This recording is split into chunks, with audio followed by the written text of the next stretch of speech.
ကျွန်တော်အလဲသွားဘူးတဲ့ Europe နိုင်ငံတွေထဲမှာလေ Switzerland နိုင်ငံကအလှဆုံးနဲ့ဈေးကြီးဆုံးပဲဗျဒီလိုခရီးသွားတဲ့ကက်ကလေးတကက်ကို440 CHF မြန်မာငွေနဲ့ဆို320ကျော်လောက်ထိပေးရတယ်ဒီကက်လေးကိုတော့ तू က one man G travel ကက်လို့ခေါ်တယ်ဗျာ तू ကဒီကက်နဲ့ဆိုလို့ရှိရင်ဒီ Switzerland နိုင်ငံတနိုင်ငံလုံးနီးပါးပေါ့နော်သူတို့သတ်မှတ်ထားတဲ့ရထားတွေကားတွေအကုန်လုံးကိုပတ်စံထပ်ပေးစရာမလိုဘဲနဲ့စိတ်ကြိုက်စီးလို့ရတယ်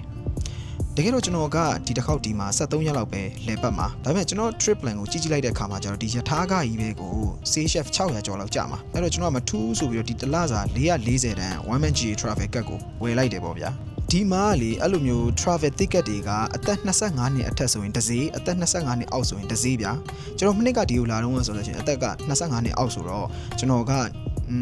290 CHF လောက်ပဲကျွန်တော်ပေးခဲ့ရတယ်ပြောရရင်တော့အခုအသက်25နှစ်ကိုကျော်သွားတော့လက်မှတ်ခကလည်း2ဆနီးပါခုန်တက်သွားတယ်ဗျာဒါပေမဲ့အခုကြည့်နေတဲ့သူကအသက်25နှစ်အောက်ဖြစ်မယ်တငယ်ချင်းတွေနဲ့အတူတူ Switzerland မှာဒါလဲမယ်ပတ်မယ်ဆိုလို့ရှိရင်အရန်တန်တဲ့ ticket အမျိုးအစားတစ်ခုရှိတယ်အဲ့ဒါကဒီ Friend Day Pass for You ဆိုတဲ့ဒီ ticket အမျိုးအစားပေါ့နော်သူက80 CHF ပဲပေးရတယ်4ယောက်ထိစီးလို့ရတယ်အဲ့ဒီလက်မှတ်နဲ့ဆိုလို့ရှိရင်တနေ့ကုန်ဒီ Switzerland တနိုင်ငံလုံးကိုစိတ်ကြိုက်လဲလို့ပတ်လို့ရတယ်အများကြီးမှအများကြီးကိုပို့တန်းတယ်ကျွန်တော်တို့ဆိုရင်မနှစ်တုန်းကတငယ်ချင်း4ယောက်အဲ့ဒီလက်မှတ်ဝယ်ပြီးတော့ခရီးသွားတာဒီပုံမှန်ကြားသိငွေတစ်ရက်ကို320လောက်ထိကိုပို့ပြီးတော့တက်တာခဲ့တယ်အခုတော့အသက်25နှစ်ကျော်သွားလို့မရတော့ပါဘူးငငယ်တော့ဆိုကျွန်တော်အရန်အသက်ကြီးနေတာဗျာဒီလား